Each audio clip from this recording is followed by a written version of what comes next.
Assalamualaikum warahmatullahi wabarakatuh. Selamat pagi, sahabat sekalian. Hampir hadir lagi kita dalam acara mingguan Tanya Apa Saja bersama Departemen Opjin FK UNER dan juga dari kerjasama dengan OGI dan ITI Surabaya serta menghadirkan staf-staf dari RSUD Sutomo dan Rumah Sakit Universitas Airlangga. Hari ini di minggu pertama dari bulan Desember ini kita kebagian dari staf atau dari divisi feto maternal, yakni bagaimana tata laksana mengenai adanya hipertensi. Dan telah hadir di tengah kita yaitu guru kita semuanya selaku moderator, yaitu Dr.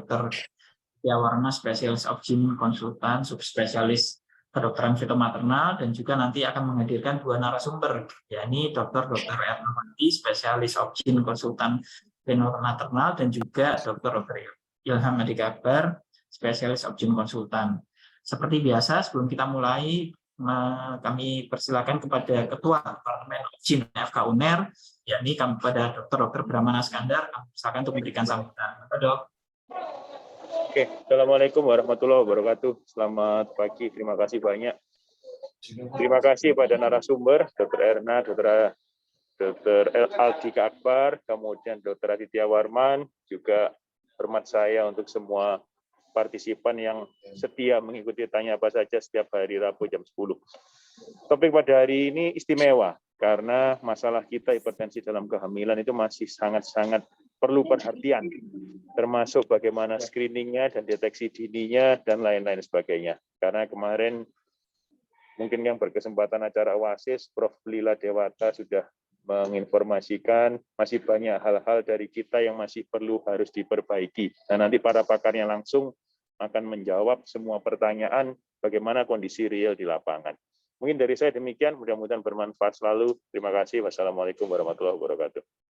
Waalaikumsalam warahmatullahi wabarakatuh. Terima kasih kepada Dr. Brahmana selaku Ketua Departemen berikan sambutan, dan seperti biasa sekali lagi kami persilakan kepada seluruh peserta yang hadir bila ingin bertanya, paling baik bila mana berkenan untuk berdiskusi langsung melalui fitur raise hand, nanti akan bisa diskusi langsung dengan kedua narasumber dan juga moderator, atau bisa memanfaatkan fitur Q&A atau melewat kolom chat juga boleh. Jadi seperti biasa nanti akan mungkin ada paparan singkat dari kedua narasumber yang akan dipandu oleh moderator. Pada moderator Dr. Aditya Warman kami persilakan, Dok.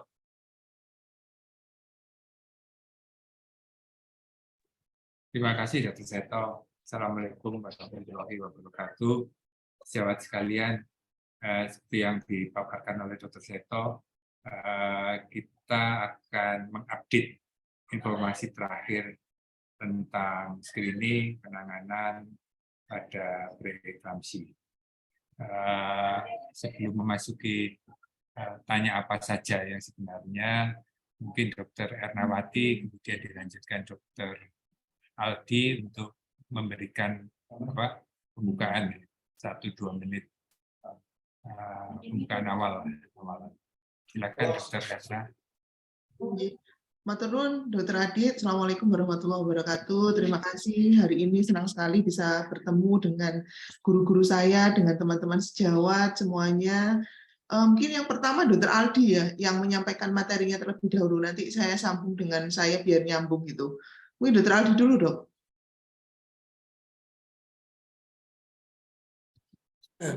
Saya kira Dr. Erna. Ya, Assalamualaikum Dr. Saya izin share dulu ya Dr. Adit ya, beberapa slide ya Dr. Adit supaya jadi tidak mengambang nanti diskusinya, dan juga ingin menyampaikan beberapa update terbaru untuk hipertensi dalam kehamilan. Sudah terlihat ya Dr. Adit ya? Lihat. Oke. Jadi ini sudah sharing aja untuk teman-teman dengan update hipertensi dalam kehamilan. Mungkin saya banyak mengambil dari sini. Jadi ISSHP ini organisasi yang saat ini nomor 1 ya untuk masalah hipertensi dalam kehamilan. Mereka mengeluarkan guideline ini tahun 2021 yang mungkin nanti bisa dibaca lebih lengkap di sini. Saya mungkin langsung dari beberapa hal ya. Yang pertama mengenai diagnosis hipertensi dalam kehamilan. Ini kita harus seragamkan dulu definisi hipertensi. Kalau sekarang kita lihat di kardio atau di penyakit dalam itu sudah berubah. Hipertensi itu sekarang 130/80 itu sudah dikatakan hipertensi. Nah, sedangkan pada kehamilan sampai saat ini masih tetap 140/90. Dengan hipertensi berat itu 160/110. Ini yang penting harus diagnosis hipertensi harus berdasarkan rata-rata 2 kali pemeriksaan. Artinya tidak boleh cukup sekali, itu harus diulang. Kalau misalnya dia hipertensi berat harus diulang dengan interval 15 menit. Tapi kalau dia hipertensi ringan atau hipertensi saja itu interval 4 jam atau dalam 2 kali kunjungan. Jadi kunjungan pertama tinggi, belum kita diagnosis hipertensi, kunjungan kedua tinggi lagi baru kita diagnosis hipertensi. Kalau ada perbedaan ya antara pengukuran itu ada perbedaan yang cukup besar, maka diulang lagi ketiga, nanti di rata-rata yang nilai kedua dan nilai ketiga. Pengukuran tekan darah ini penting, harus standar ya, posisinya duduk, tidak tidur, kaki rata lantai, tidak boleh ditekuk, ukuran cuff-nya juga harus pas, korot cuff 5 untuk suara diastolik, dan dilakukan pada 2 tangan sebenarnya. Dan yang disarankan sekarang menggunakan otomatik ya, mesin otomatik, bukan lagi yang manual. Jika ada tekanan darah tinggi tanpa tanda PE, maka harus dilakukan pengukuran di luar rumah sakit. Jadi kalau sejawat mendapatkan pasien ada tekanan darah tinggi, tapi nggak ada tanda-tanda PE, maka bisa dilakukan 24 jam ini. Kalau tidak bisa, ya suruh pasien memeriksa tekanan darah tiap pagi atau malam sebelum tidur, dan dicatat sendiri ya. Jadi memang pasiennya harus punya alat pengukur tekanan darah yang otomatis. Ini dari Vigo ya, jadi seperti ini. Yang ideal seperti yang sebelah kanan ini, duduk, kakinya tidak boleh disilang, di kiri dan kanan. Nah, kalau memang tidak bisa secara simultan, maka bergantian, kiri dulu, kanan dulu. Kemudian sebenarnya diulang itu 4 kali sebenarnya kalau Vigo ya. Nanti dikasih jarak beberapa menit tadi, 10 menit atau 55 menit. Diulang lagi. Jadi 4 kali pemeriksaan di rata-rata. Itu yang sebenarnya mengukur tekanan darah yang disarankan oleh Vigo. Nah, sekarang mengenai protein urin ini sekarang juga ISHP terbaru update-nya adalah sebenarnya kalau kita menggunakan protein dipstick urin itu disarankan untuk diagnosis PE sekarang positif 2 ya. Positif 1 itu terlalu banyak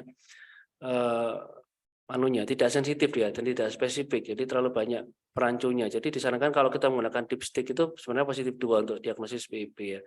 Atau sebenarnya mereka sudah kalau di negara maju lebih ke kuantitatif ya. Jadi seperti protein kreatin rasio atau albumin kreatin rasio ini mungkin yang kita belum. Atau pengukuran urin 24 jam ini standar. Kalau biasanya kalau kita pemeriksa PIP konservatif kita gunakan ini. Sedangkan protein dipstick urin ini sekarang disarankan positif 2. Ya. Ini klasifikasi hipertensi dalam kehamilan ISHP, nanti ini sekilas saja. Sebelum 20 minggu itu dibagi hipertensi kronis, white coat sama MAS ya. Jadi ada baru nih. Kronis itu terdiagnosis sebelum hamil ya. Ada yang esensial itu tanpa penyebab yang jelas, sekunder misalnya ada penyakit jantung.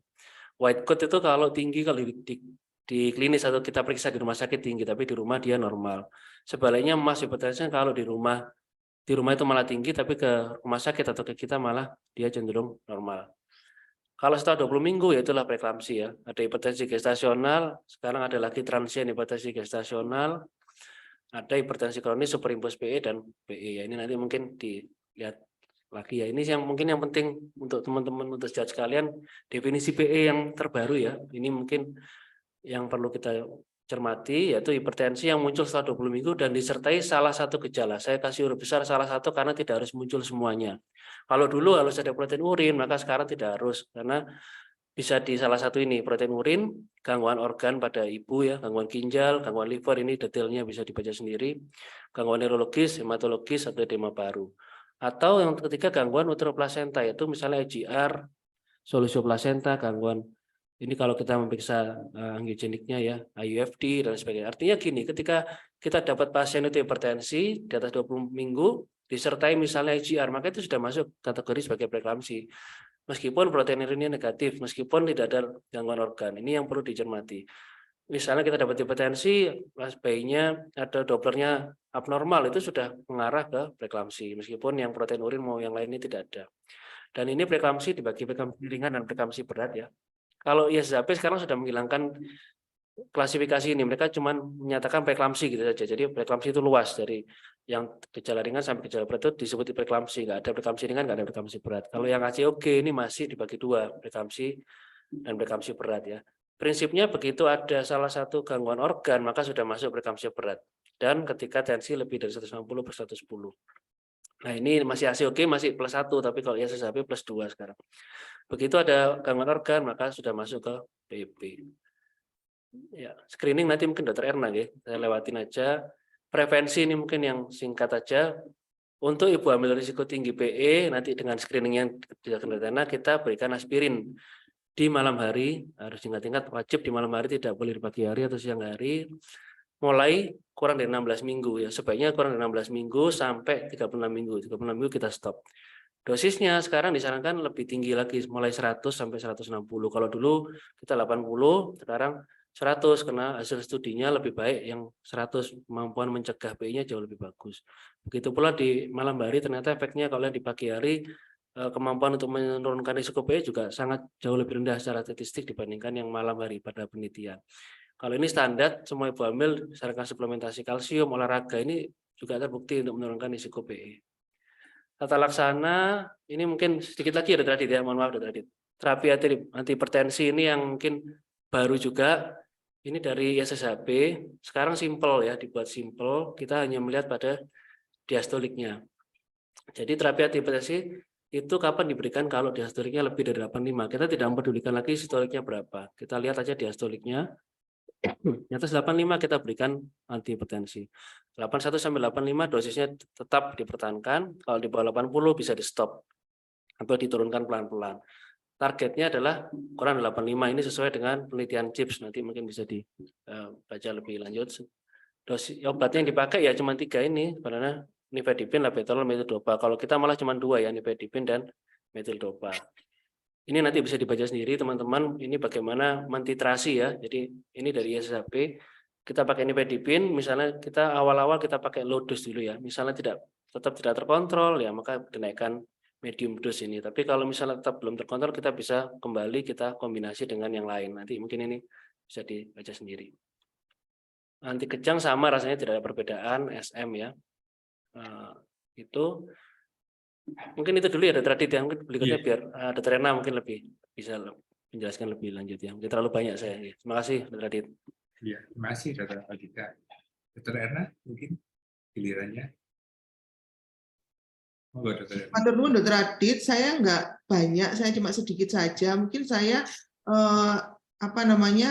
follow up jangka panjang saja untuk preeklamsi ini. Sudah nampak ya punya saya tapi sudah tampak.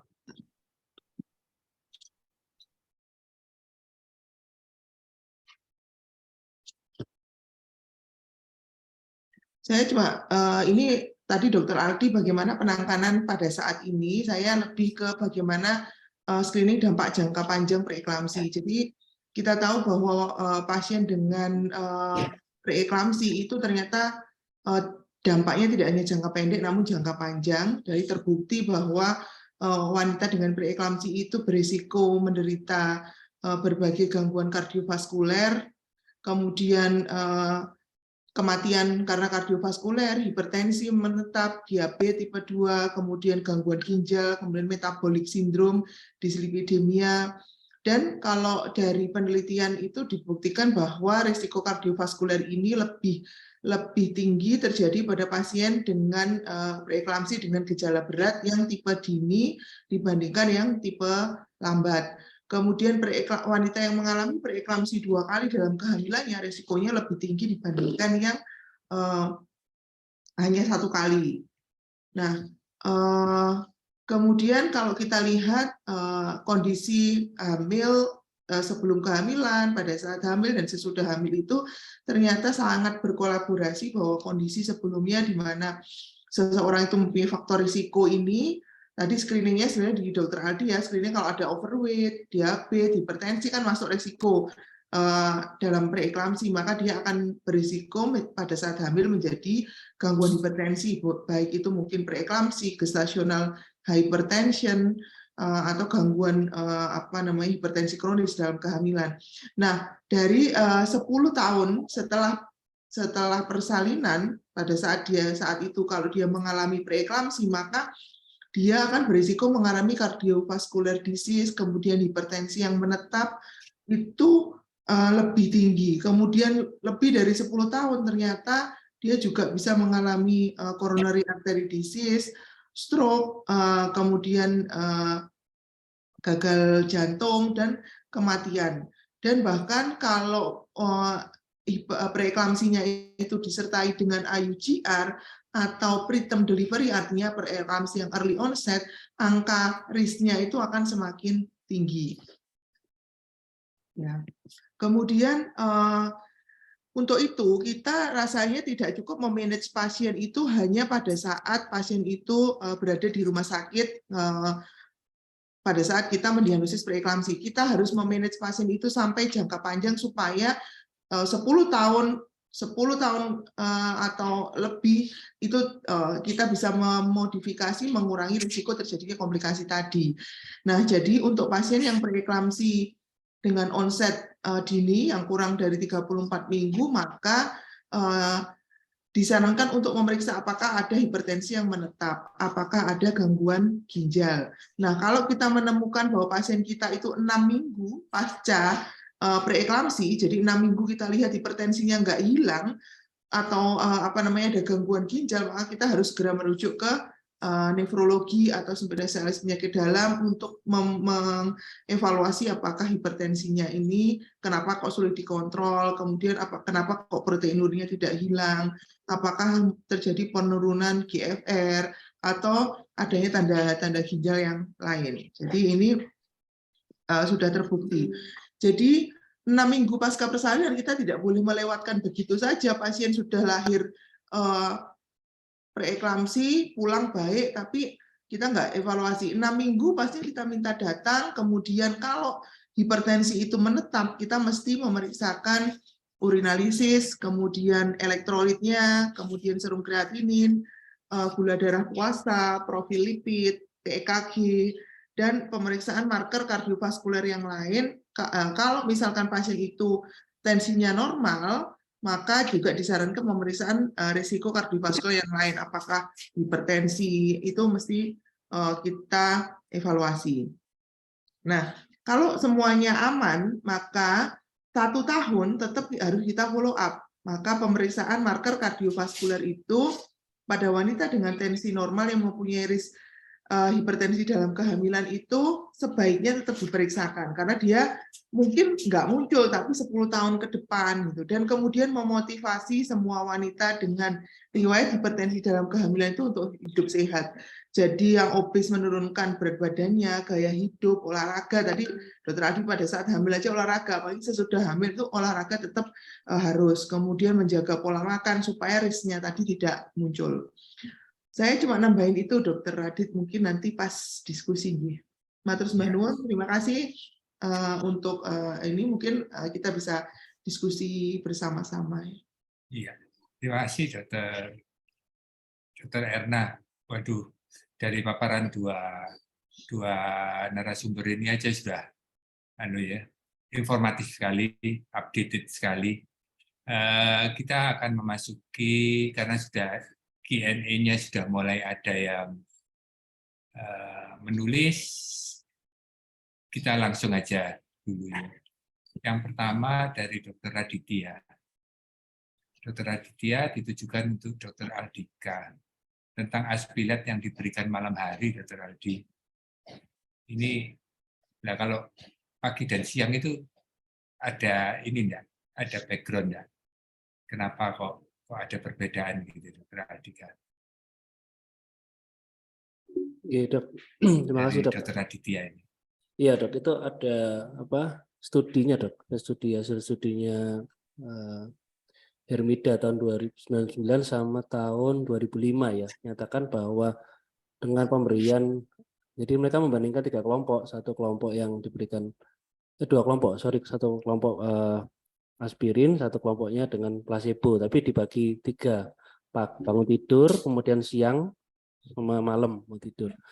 Ternyata memang yang bisa menurunkan tekanan darah dan mengurangi risiko preeklamsi itu hanya yang diberikan pada malam hari, Dok. Nah, penjelasan secara patofisiologi mengapa ini yang masih belum jelas, mungkin terkait dengan circadian rhythm ya, pengaturan kortisol dan sebagainya, tapi ini ada studinya Dok mengatakan seperti itu, sehingga semua organisasi besar yang PE itu setuju dengan hal ini, harus diberikan pada malam hari untuk aspirin tersebut. Iya. Terima kasih, Dr. Aldi. Jadi ini studi epidemiologi ya, yang mengatakan malam hari terbukti lebih baik dibandingkan pagi atau siang hari. Terima kasih, Dr. Aldika. Yang kedua ini Dr. Aldi juga ya, Dr. India Ambang Suryadi. Ya.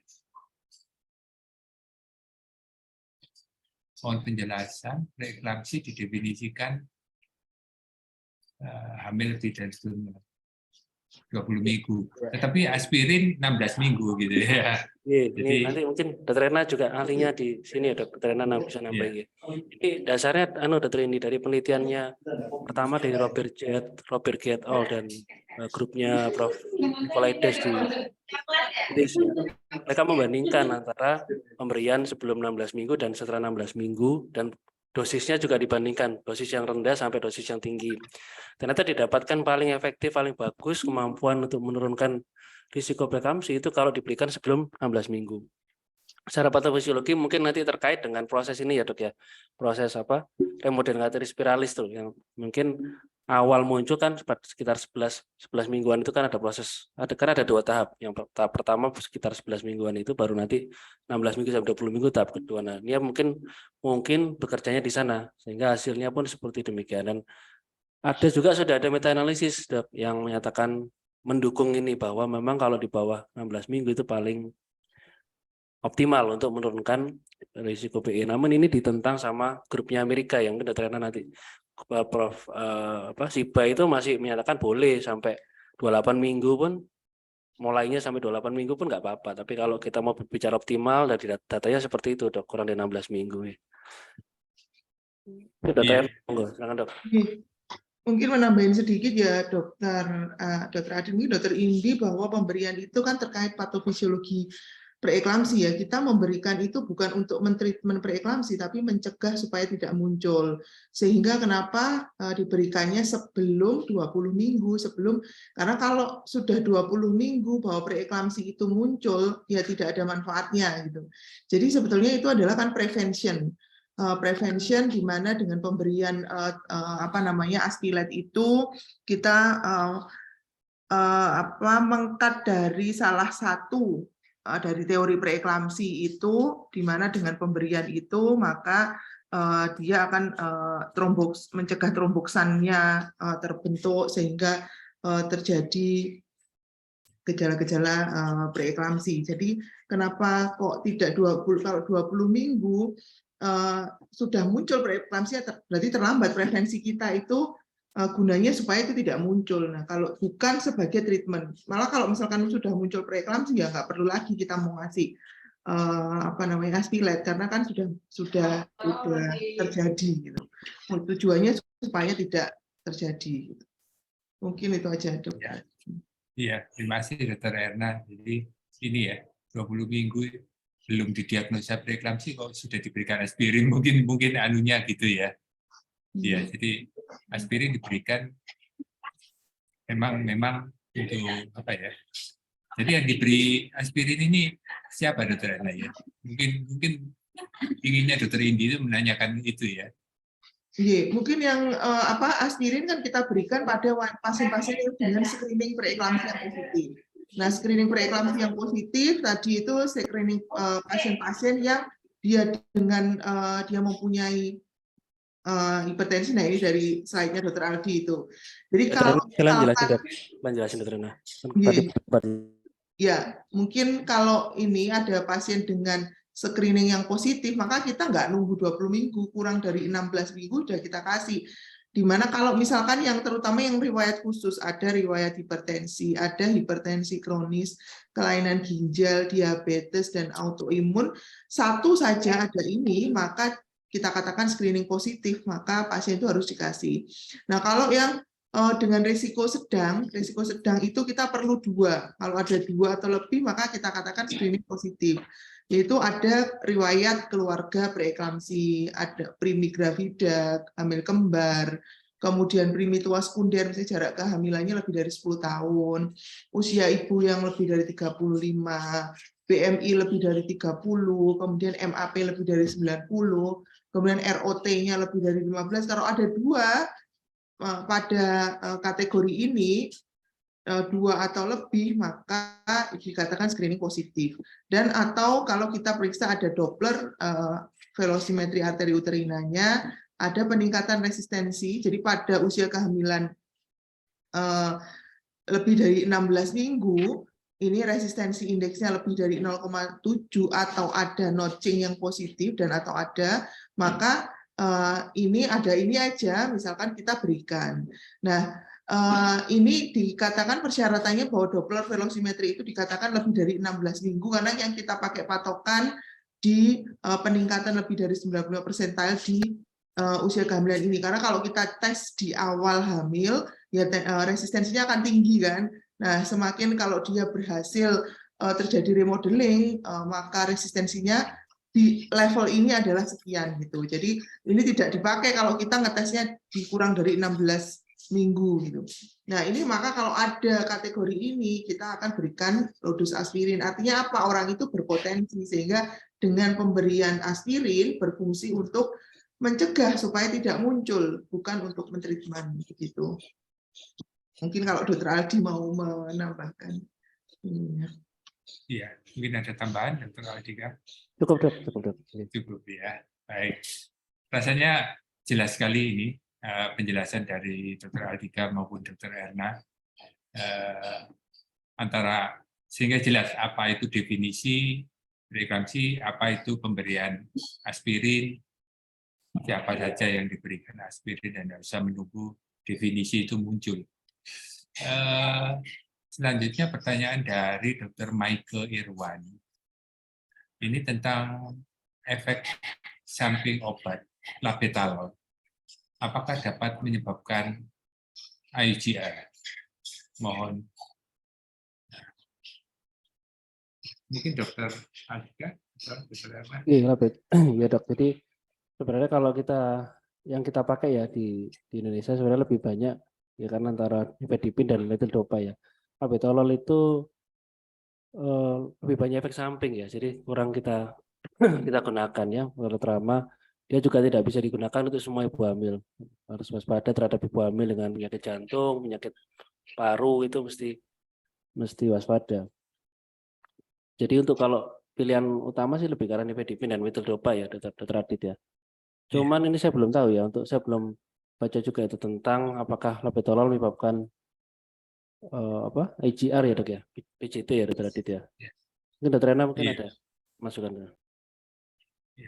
Izin mungkin menambahkan ya Dr. Adit, sebetulnya kalau kita baca ya di beberapa guideline yang di luar negeri itu yang dipakai first line-nya labetalol ya Dr. Aldi ya, di luar negeri. Nah, tapi di kita labetalol itu karena tidak tersedia yang dalam bentuk oral maupun dalam bentuk injeksi. Nah, sebetulnya pilihan utama adalah labetalol, kemudian kalau yang krisis hipertensi itu labetalol, kemudian golongannya nifedipin, kemudian nicardipin. Nah, tapi karena di Indonesia tidak tersedia, kita tidak pernah pakai. Nah, sebetulnya kalau labetalol itu untuk bayi, kalau sejauh yang saya baca itu masih aman, tapi dia mempunyai risiko pada ibu hamil yang dia mempunyai gangguan seperti yang disebutkan Dr. Aldi, ada misalkan kelainan jantung, ada asma, karena dia itu campuran antara reseptor alfa adrenergic dan beta. Jadi dia bisa menyebabkan asmanya kambuh kalau ibu hamil. Jadi makanya itu selektif. Nah, obat ini dulu pernah masuk ya Dr. Adit ya, mungkin ya Dok, labetalol itu di Indonesia, tapi saat ini itu sudah tidak ada. Dan kemarin itu ada lagi yang mengajukan yang IV, yang intravena untuk dimasukkan kembali, tapi bukan yang dalam bentuk oral. Nah, tapi sampai saat ini sama BP POM belum disetujui untuk bisa masuk. Nah, sebetulnya bisa juga menjadi alternatif. Jadi kita punya pilihan lebih gitu ya, maksudnya saat ini kan pilihan kita kalau hamil metildopa sama nifedipin. Nah, labetalol sebetulnya bisa menjadi pilihan, tapi harus selektif. Tidak ada gangguan pada ibunya. Kalau untuk yang IUGR itu tidak disebutkan. Jadi kenapa antihipertensi ini bisa dipakai? Karena dia tidak mempunyai efek ke bayi. Nah, kalau yang bisa menyebabkan efek IUGR itu pemakaian yang dia bisa mengganggu uterine dan placental blood flow-nya. Jadi seperti golongannya ACE inhibitor, di mana dia akan bisa menyebabkan gangguan uteroplasenta, kemudian penggunaan diuretik itu juga dia bisa berisiko IUGR. Tapi labetalol tidak mempunyai efek itu, tapi risk untuk ibunya. Gitu, Dok. Terima kasih Dr. Erna. Saya kira penjelasannya jelas sekali. Ini yang menarik, ada pertanyaan menarik dari Dr. Muhammad Freddy Chandra Sitepu. Kalau tensinya 190 tanpa protein uri, tanpa protein uri, apakah ini digolongkan sebagai hipertensi gestasional terus diberi MGSO4 enggak? Terus kapan determinasi? Nah ini mohon dapat dijawab. Ini menarik sekali. Iya, Dok. Iya. Yang pertama kembali ke ini ya, Dok, klasifikasi tadi ya. Jadi kita harus tahu dulu onsetnya kapan ya. Onsetnya hipertensi itu munculnya kapan? Apakah 190 tadi munculnya barusan atau sejak awal hamil sebelum 20 minggu sudah tinggi? Karena kalau dia kembali ke kriteria, kalau sebelum 20 minggu sudah tinggi, maka kita katakan hipertensi kronis. Nah, dari hipertensi kronis mendiagnosis superimpus PB itu ternyata juga tidak mudah, tidak semudah itu. Peningkatan tekanan darah saja, yang peningkatan tekanan darah dari biasanya, tapi tidak ada tanda-tanda lain. Kalau di guideline-nya ISABE terbaru tidak bisa dikatakan sebagai superimpus PB. Superimpus PB harus disertai munculnya gejala organ atau tadi salah satu dari 3 tadi, protein urin atau gangguan organ atau gangguan pada janin. Protein urin pun harus ada kenaikan yang signifikan ya. Kalau protein urin positif 1 saja pada orang-orang dengan hipertensi kronis bisa positif 1. Jadi ini harus diruntut lagi ya, Dok ya. Apakah ini PB atau bukan? Nah, kalau misalnya dia hanya hipertensi kronis ya tidak perlu magnesium sulfat. Tapi kalau dia preeklamsia berat baru kita berikan magnesium sulfat gitu, Dok.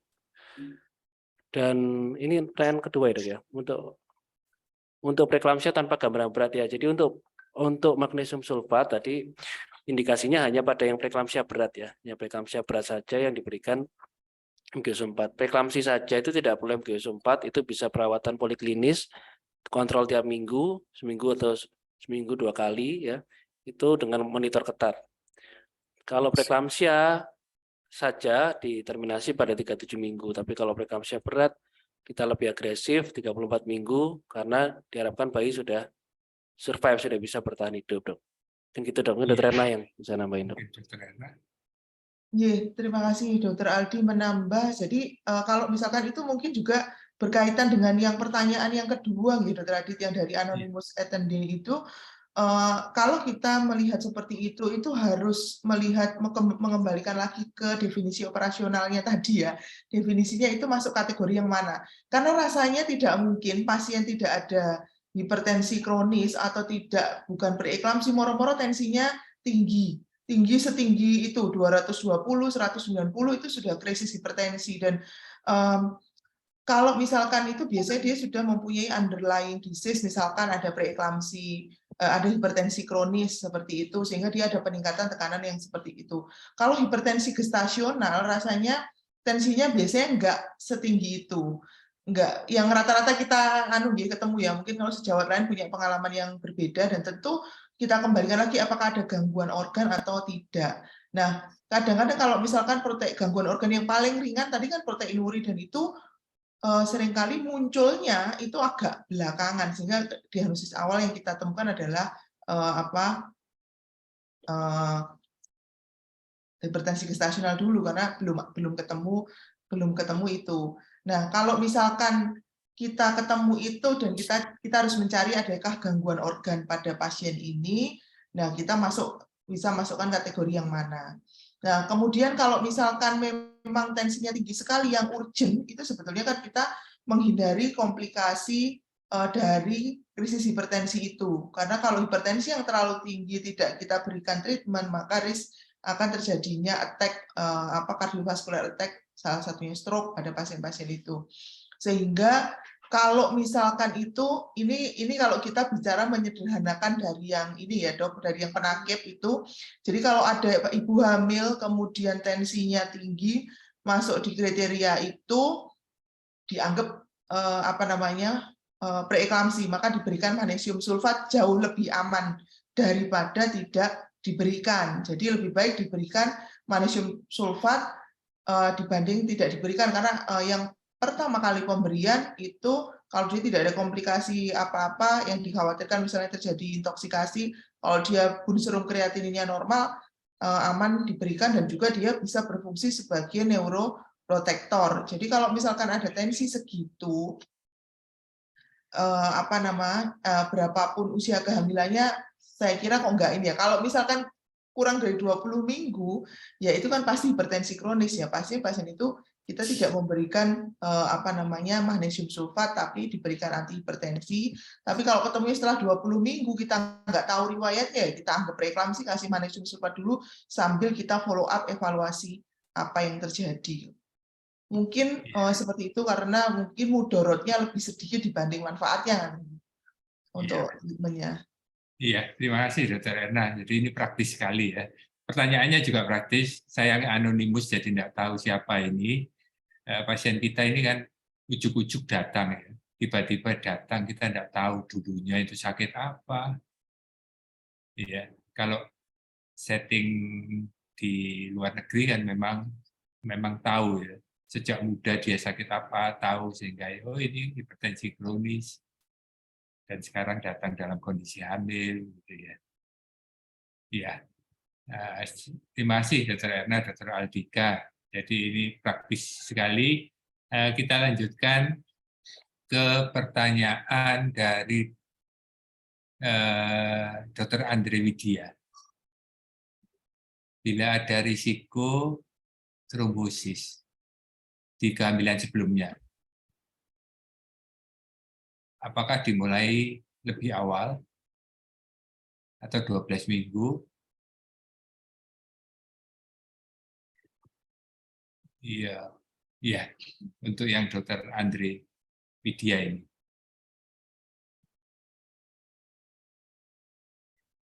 Jadi Dr. Andre ini sudah menemukan bahwa pasiennya mempunyai risiko trombosis oleh karena riwayat kematian juga abortus misalkan. Apakah diberikan sejak lebih awal atau bagaimana? Mungkin saya izin menjawab ya dok nanti. Ya. Kalau misalkan ada pasien seperti itu, ada pernah riwayat seperti itu, kan kita harus ini dokter Andri. Kalau misalkan riwayatnya satu kali, apakah itu cukup sebagai diagnosis bahwa pasien itu mengalami trombofilia atau gangguan di sirkulasinya, ada antikardiolipin antibody pada pasien itu. Nah, kalau misalkan pun satu kali kemudian kita sudah melakukan evaluasi dan kita temukan ada tanda-tanda adanya antikardiolipin antibody atau pada pasien ini, maka ya pemberian Astilet tidak menunggu 12 minggu. Tentu kita akan berikan sejak awal tergantung treatment. Nah, tapi ya kita tidak bisa secara serta-merta kalau misalkan riwayat yang pertama ada UFD, bahkan kriteria antikardiolipin adanya suatu antikardiolipin antibody syndrome aja itu ada gangguan, itu ada 2 kali kematian janin atau ada 2 kali abortus, kemudian ada tanda-tanda, ada marker yang positif, kemudian ada tanda lain yang harus dibuktikan. Jadi tidak satu kali saja. Mungkin saya kira kita, kalau misalkan memang kita sudah membuktikan bahwa itu masuk kategori ada yang gangguan, yang kita berikan sejak awal dia hamil, sebagai treatment dari itu, sebagai treatment dari suatu adanya antikardiolipin antibody dalam tubuh pasien itu. Nah, tapi kalau misalkan untuk prevention tadi, Kalau misalkan 1 kali rasanya kita perlu mengevaluasi dulu apakah itu termasuk dalam gangguan yang perlu kita berikan sejak awal atau sebelum kehamilan 16 minggu atau sedininya 12 minggu biasanya kita kasihkan. Mungkin Dokter Aldi menambahkan. Iya, iya, Cukup, Dok. Cukup. iya. Bahkan sebelum hamil ya. Iya. Riwayat keguguran dengan ajanya mungkin positif dan sebagainya ya kita stabilkan dengan spilet atau dan lain-lain kalau memang betul ya. Baik, selanjutnya dari Dokter Muhammad Ardian. Nah sekarang dibalik, Dokter Muhammad Ardian mengatakan ini proteinnya positif kemudian dicurigai preeklamsi. Apakah ini simpulan dari screening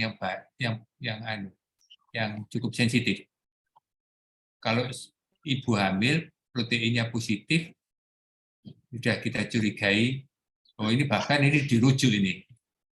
Iya. Iya. Bagaimana, Dokter? Ardian ya. Jadi kalau kita lihat dari yang deadline terbaru ya, memang dikatakan protein uri positif 1 itu tidak sensitif dan tidak spesifik ya. Jadi mereka sebenarnya lebih menyarankan protein urin itu dilihat dari pengukuran kuantitatif, tapi ini kan tidak tersedia di lapangan ya. Jadi kayak creatinine protein ratio, albumin protein ratio itu kan kita juga masih belum ke sana. Maka kalau hanya positif 1 tidak disertai tanda-tanda P yang lain, maka masih bisa diobservasi dulu Dokter Ardian, kecuali sudah mengarah ke positif 2, karena dari hasil penelitian kalau positif kehamilan dengan positif protein urin positif 1 saja tanpa hipertensi tanpa yang lain itu sebagian besar tidak akan berkembang menjadi PE ya. Dan harus diingat juga protein urin positif itu juga kita juga berpikir mengenai ginjal ya, karena itu bisa juga penanda awal ada yang masalah pada ginjal, gagal ginjal atau apa yang lain ya. Jadi kalau misalnya hanya positif 1 belum, mungkin bisa diobservasi dulu Dokter Ardian, dicek yang penanda-penanda lain ya, tensinya, kemudian gangguan organ, gangguan janin. Kalau sudah positif 1 disertai yang lain itu mungkin baru bisa ya, baru lebih pas untuk dikatakan sebagai PE ya. Ya. Terima kasih, Dokter Aldi. Dokter Erna mungkin menambahkan atau sudah cukup? Sudah cukup, Dok. Dokter Erna? Sudah cukup, Dokter Adit. Sudah cukup ya. Iya. Di vaskes primer memang dipstick yang positif-positif ya. Sebetulnya yang paling bagus sekarang ini rasio ya. Sebetulnya ada pertanyaan menarik, Dok. Kapan Iya. PPP dilakukan terminasi? Ini mungkin nanti apa? Tadi Iya. belum sempat saya share slide-nya. Mungkin nanti apa Dokter Erna Iya. saya jelasin. Iya. Kalau boleh saya share, Dok. Ini sekalian Iya. update juga yang teman-teman semua. Silakan Dokter Ya, Aldi. sebentar, Dok. Jadi tata laksana kehamilan tadi belum sempat saya bahas ya, sedikit. Nah, ini mungkin sebagian sudah tahu, sebagian lagi mungkin yang belum update. Ini untuk preeklamsi ya, jadi nanti mohon ditambahkan Dokter Erna mungkin nanti yang preeklamsi berat ya, saya jelaskan preeklamsi saja. Jadi kalau preeklamsi saja itu target kita 37 minggu. Nah ini pasien boleh, kalau pasiennya belum 37 itu boleh poliklinik ya, jadi boleh perawatan di poli, tapi idealnya memang kontrol 2 kali per minggu, kalau nggak bisa ya 1 kali per minggu. Kemudian tiap kontrol dievaluasi gejala perberatan preeklamsi, tensinya, tanda-tanda impending, edema paru, terus semua gangguan organ tadi diperiksa, dan memang idealnya harus diperiksa lab ini ya. Ini yang mungkin tidak tercover oleh BPJS ya. Trombosit, serum kreatinin, albumin, STLT untuk apa? Untuk mengevaluasi munculnya gejala gangguan disfungsi organ ya. Apakah terjadi HELLP syndrome, apakah ada gangguan ginjal, ini kan harus dievaluasi melalui laboratorium. Kemudian evaluasi kondisi janin secara rutin, kita ikuti terus sampai 37 minggu kita terminasi. Kalau sewaktu-waktu memburuk baru kita masuk ke preeklamsia berat protokolnya. Jadi kalau preeklamsi 37 minggu. Nah ini preeklamsia berat mungkin Dokter Erna, Dok, mau menjelaskan, Dok? Monggo. Iya. menyambung Dr. Ali, jadi kalau tadi preeklamsi itu batasannya 37 minggu, maka kita untuk preeklamsi yang berat itu kita memakai patokan 34 minggu. Kenapa 34 minggu? Itu berkaitan dengan survival dari bayinya. Jadi harapan kita minimal bayi itu dengan 34 minggu itu dia mempunyai kematangan parunya yang lebih baik dibandingkan yang lebih awal, sehingga target kita itu 34 minggu. Dengan catatan bahwa tidak ada komplikasi pada ibu maupun bayi. Jadi kalau ada pasien dengan preeklamsi, usia kehamilannya masih kurang dari 34 minggu, maka kita harus evaluasi ibu dan bayi. Kemudian kalau misalkan stabil, kita berikan antihipertensi, kita berikan anti magnesium sulfat, kita periksakan laboratorium aman, maka kita akan lakukan perawatan konservatif, berikan pematangan paru.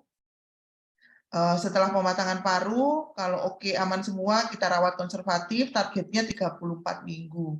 Kalau dia mencapai 34 minggu tidak ada komplikasi selama perawatan, maka kita akan lahirkan di 34 minggu ke atas. Maksudnya minimal 34 minggu. Tapi kalau muncul komplikasi atau ada gejala, maka kita tidak menunggu 34 minggu, maka kita akan segera lahirkan.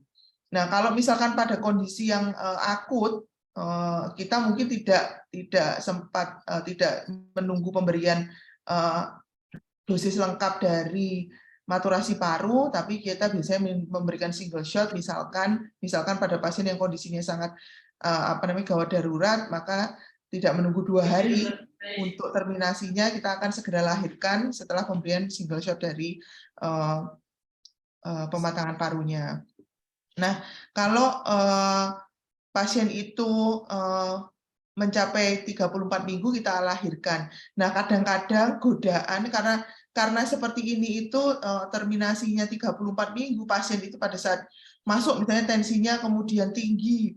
Kemudian ternyata pada saat setelah kita berikan magnesium sulfat, kita berikan antihipertensi, ternyata tensinya kemudian menjadi biasanya itu nampak normal gitu ya, nampak normal kemudian dipulangkan gitu. Nah, jadi kalau kita mendiagnosis suatu preeklamsi yang berat, pasien tidak boleh dipulangkan ya, karena kriteria terjadinya kriteria masuk kriteria preeklamsi berat, kalau dipulangkan akan meningkatkan risiko komplikasi pada ibunya, sehingga kalau seperti itu mungkin kalau memulangkan nanti harus ada parameter lain yang harus kita lihat. Kalau mungkin kita salah membuat diagnosa apakah pasien itu preeklamsi berat atau bukan. Jadi kalau preeklamsi berat kita harus merawatnya sampai 34 minggu. Setelah 34 minggu kita terminasi, bukan dipulangkan, tapi kita akan lakukan terminasi setelah 34 minggu. Dan untuk pasien-pasien dengan preeklamsi dengan gejala berat ini. Mungkin begitu Dokter Adit. Iya, terima kasih Dokter. Nah, mungkin sudah cukup jelas ya dari sejawat adenovirus ini. Selanjutnya, nah ini pertanyaan praktis sehari-hari juga. Kapan metildopa, kapan nifedipin? Mungkin saya izin menjawab terlebih dahulu, mungkin nanti Dokter Aldi menambahkan ya. Jadi kapan metildopa, kapan nifedipin? Nah, sebetulnya memang pilihan utama untuk kita hanya punya 2 pilihan obat oral, yaitu nifedipin dan metildopa. Sedangkan metildopa adalah golongan alfa adrenergik. Dia bersifat slow release, bekerjanya lambat, menurunkan tekanan darahnya, dan dia tidak mempengaruhi ke bayi, sehingga metildopa itu bisa dipakai pada ibu hamil. Nah, pilihan pertama pada pasien hamil itu kita pilih metildopa, karena metildopa itu tidak menurunkan secara cepat, tidak terjadi short penurunan tekanan darahnya, sehingga dia agak pelan gitu. Jadi bekerjanya lebih lambat, sehingga pilihan kita adalah metildopa. Nah, metildopa bisa dimulai dari dosis 250, misalkan 2 kali sehari, sampai maksimum kita bisa memberikan sampai 1000 sampai 2.000 per hari untuk metildopa itu. Jadi satu tablet itu kan 250 ya.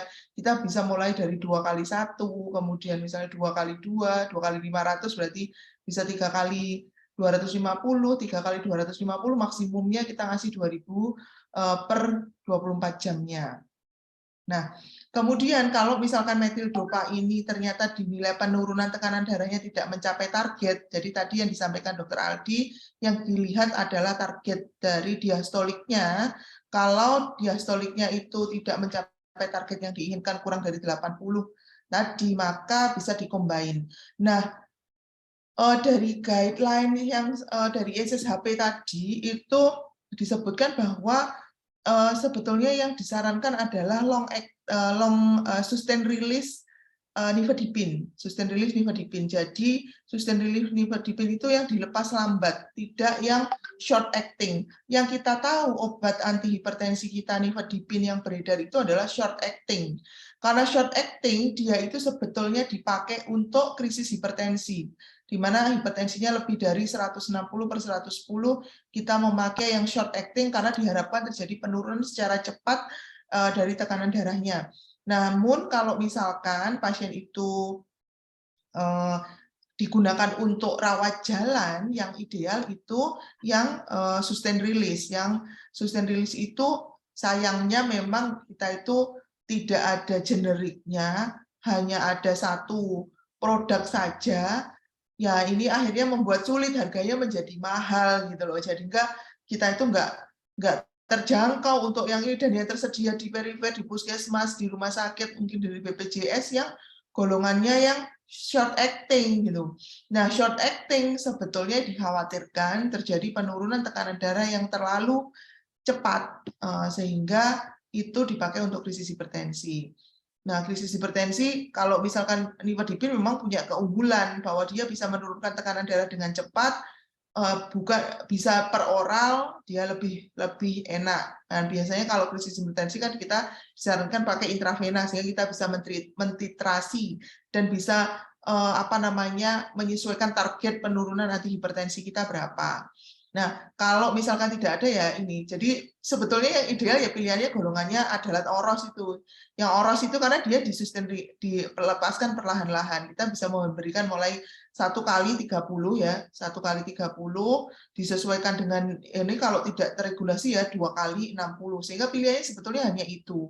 Nah, sayangnya hanya ada satu produk, tidak ada generik dan menjadi tidak terjangkau ya. Kita masih tetap memilih nifedipin. Jadi kalau misalkan first line ya metildopa, kalau misalkan tidak bisa ya combine, tapi harus diwanti-wanti start low. Jadi mulai dari yang paling rendah supaya kita bisa melihat efek penurunannya itu seperti apa. Mungkin Dr. Aldi.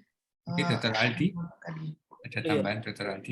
Jadi untuk terapi hipertensi pada PP atau PKMS itu memang betul karena ya harus titrasi ya. Ini saya share lagi nih. Nah, harus titrasi. Jadi kita nggak hanya IV yang dititrasi, tapi oral pun titrasi. Jadi kita bisa milih sebenarnya bebas, labetalol, nifedipin atau metildopa. Tapi mungkin yang lebih less side effect-nya ya nifedipin sama metildopa. Boleh mau nifedipin, metildopa sesuai deterna tadi, kita pakai dosis rendah dulu. Nah, dosis rendah misalnya kalau nifedipin ini yang extended release ya, deterna tadi katakan 30 mg 1 kali sehari. Tapi kalau kita nggak punya, kita pakai yang biasa, boleh 2 sampai 3 kali 10 mg.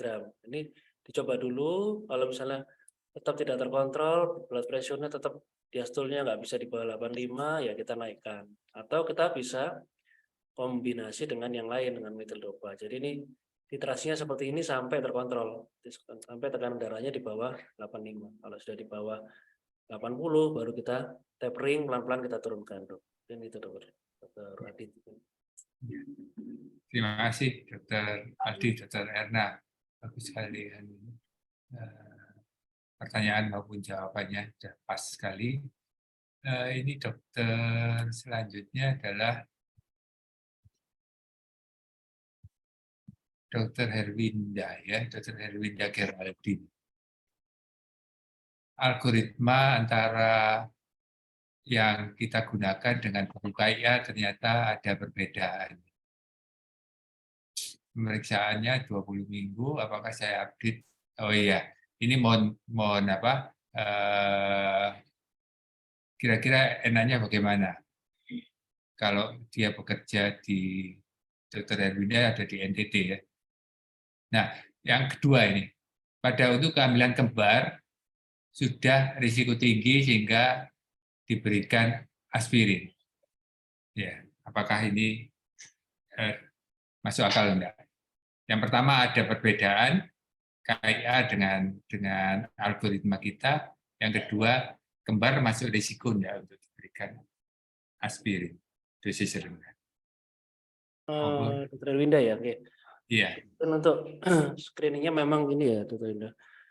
Idealnya tadi sebenarnya screening untuk PE itu dilakukan sebenarnya mulai first visit ya, sejak pasien datang, karena kita bisa mengevaluasi tadi adanya penyakit-penyakit tadi ya, seperti riwayat PE sebelumnya, hipertensi kronis, atau imun, penyakit ginjal, itu kan bisa kita gali sejak awal. Jadi sebenarnya memang screening itu harusnya sedini mungkin. Nah, nanti pemberian aspilet itu bisa dimulai kalau bisa sebelum 16 minggu, karena hasil meta-analisisnya sudah demikian, jelas bahwa kurang dari 16 minggu paling optimal untuk menurunkan risiko PE. Kemudian yang kedua, kehamilan kembar sudah masuk. Kalau di screening tadi kan masuk ya, kehamilan kembar termasuk meskipun dia bukan yang high risk ya, dia yang moderate, dia termasuk yang moderate risk. Saya share lagi ya Dr. Adit ya. Iya, silakan. Ini Dr. Erwinda kalau dilihat ini dia sudah masuk di sini. Nah, termasuk yang moderate risk ya, mana tadi? Nah, nomor 3 ini. Kehamilan kembar termasuk ya, memang itu high risk di PE, misalnya disertai penanda lain ya tidak apa-apa diberikan aspilet karena termasuk high risk pregnancy. Mungkin gitu Dr. Adit dari saya. Iya. Mungkin ada tambahan Dr. Rena? Iya, saya setuju yang disampaikan Dr. Aldi. Kalau screening itu dilakukan sebelum sampai 16 minggu, Dr. Herwinda, tapi selanjutnya ya tetap dimonitor apakah terjadi preeklamsi atau tidak. Artinya pemberian prevention itu kita mulai sebelum 20 minggu. Jadi kalau diagnosis sudah 16 minggu. Jadi sesuai yang disampaikan Dr. Aldi tadi. Dan kalau kehamilan kembar itu masuk di risiko ini. Tapi kehamilan kembar itu harus ada temennya gitu loh. Jadi bukan kalau kehamilan kembar saja langsung kita masuk kategori tidak, tapi dia kehamilan kembar primigravida misalnya, ya dia masuk dalam screening yang positif. Karena kalau yang kehamilan kembar itu masuk risiko sedang, jadi dia harus ada dua yang positif baru kita sebut screening positif dan kita berikan treatment prevention yaitu aspirin dan kalsium tadi. Mungkin nambahin itu aja dok. Kalau treatment, kalau setiap bulan ya setelah 16 minggu ya tetap kita akan screening apakah muncul preeklamsi atau tidak, seperti itu. Iya. Baik, terima kasih Dr. Erna, Dr. Aldi. Jawabannya rasanya kok baik sudah. Mungkin Dr. Herwinda ini sedikit bingung antara faktor risiko dengan screening fisik ya, sehingga menanyakan itu. Mungkin faktor risiko ya bahkan sebelum hamil pun sudah nempel ya pada ibu itu ya. Dengan screening fisik bisa kita kerjakan seawal mungkin. Terima kasih. Selanjutnya di bawahnya Dr. Herwinda, ini mengulang lagi antara hipertensi kronis dengan preeklamsi. Kalau hipertensi kronis kan diberikan obat-obat anti hipertensi. Sedangkan dia datang tidak tahu ini hipertensi kronis atau preeklamsi yang bukan severe ya, yang tidak perlu pakai anti hipertensi. Nah, ini sejawat ini bingung, ini enaknya gimana ya? Sebetulnya ini mengulang yang tadi. Mungkin Dr. Erna atau Dr. Aldika ya. Mungkin menambahkan Dr. Adit. Jadi kalau misalkan untuk yang disampaikan Dr. Aldi tadi, kalau hipertensi kronis penanganan antihipertensinya itu targetnya kurang dari 80. Nah, tapi kalau saya baca memang itu betul target hipertensinya seperti itu untuk pasien dengan hipertensi, terutama untuk yang hipertensi kronis. Nah, untuk yang pasien preeklamsi tanpa gejala berat, artinya tidak lebih dari 160/110, itu di up to date itu juga guideline-nya masih tidak memberikan antihipertensi. tidak memberikan antihipertensi pada preeklamsi tanpa gejala berat. Karena tujuan pemberian antihipertensi adalah untuk mencegah terjadinya komplikasi karena hipertensinya, bukan untuk treatment preeklamsinya, tapi mencegah terjadinya komplikasi manajemennya itu. Sehingga kalau diberikan kemudian tidak ada manfaatnya, tidak menghentikan preeklamsinya supaya nggak jadi berat, supaya ini enggak, tapi untuk mencegah terjadinya komplikasi, sehingga tidak perlu diberikan antihipertensi kalau tidak lebih dari yang tadi. Kalau masuk di krisis hipertensi, kalau masuk kriteria itu, maka diberikan gitu. Jadi mungkin supaya tidak membingungkan. Nah, kalau misalkan hipertensi kronis, ya target kita adalah lebih rendah dengan diastol tadi, patokannya kurang dari 80. Mungkin kalau saya baca di up to date masih seperti demikian. Mungkin Dr. Aldi kalau di ISSHP mungkin apakah ada perbedaan? Ya, memang Dr. Adit, ini sesuatu yang masih kontroversi ya. Jadi masih memang berbeda-beda Dr. Adit. Antara ACOG itu up to date, organisasi-organisasi yang lain termasuk ISSHP kayaknya beda Dr. Erna ya. Kalau ISSHP sekarang cenderung agresif Dr. Erna. Jadi kalau misalnya dia ada hipertensi, meskipun ringan, meskipun PI ringan itu diberikan antihipertensi. Ini mungkin berbeda dengan ACOG ya. ACOG hanya berat. Kalau ISSHP sekarang agresif. Dasarnya apa? CHIPS trial itu. Jadi kalau CHIPS trial itu kalau tekanan darah di atas 85 diastoliknya itu risiko stroke-nya, kemudian risiko pada ibunya ya, mortalitas mobilitasnya itu jauh lebih tinggi dibandingkan kalau kita turunkan di bawah 85. Makanya mereka agresif. PE saja turunkan di bawah 85. Tapi kalau ACOG mungkin masih berbeda. Ini beda-beda, memang banyak perbedaan. Ada pembahasan khusus ini Dr. Erna ya. Memang beda-beda, masih perbedaan pendapat. Cuman saya menyoroti ini, Anonymous ini kan, Bapak Anonymous menyatakan konsep dulu preeklamsi yang tidak berat dengan tidak perlu pemberian hipertensi, itu saya nggak setuju karena berhubungan dengan kekhawatiran mengganggu keseimbangan uteroplasental. Jadi justru kalau tensinya tinggi, meskipun dia ringan, itu juga sangat mengganggu keseimbangan uteroplasental. Di sana dia bisa, makanya kenapa orang PE jadi PJT, jadi IFD dan sebagainya, karena memang terganggu dengan vasokonstriksi yang berlebihan, dengan menurunkan tekanan darah. Sebenarnya kita memperbaiki aliran ke uteroplasental gitu. Asalkan tidak berlebihan. Kalau berlebihan dan terlalu cepat menyebabkan komplikasi yang lain. Tapi prinsipnya harus diobati. Kalau sekarang dari ISHP agresif, harus hipertensi ringan maupun berat obati. Kalau bedanya, kalau ringan itu bisa pelan-pelan, kalau yang berat itu urgent atau situ. Jadi benar-benar agresif pakai IV line, jadi pakai nicardipin dan lain sebagainya. Jadi bedanya di sana. Cuman kalau mungkin ACOG yang di Dr. Erna tadi kan ACOG agak beda, memang agak berbeda ya.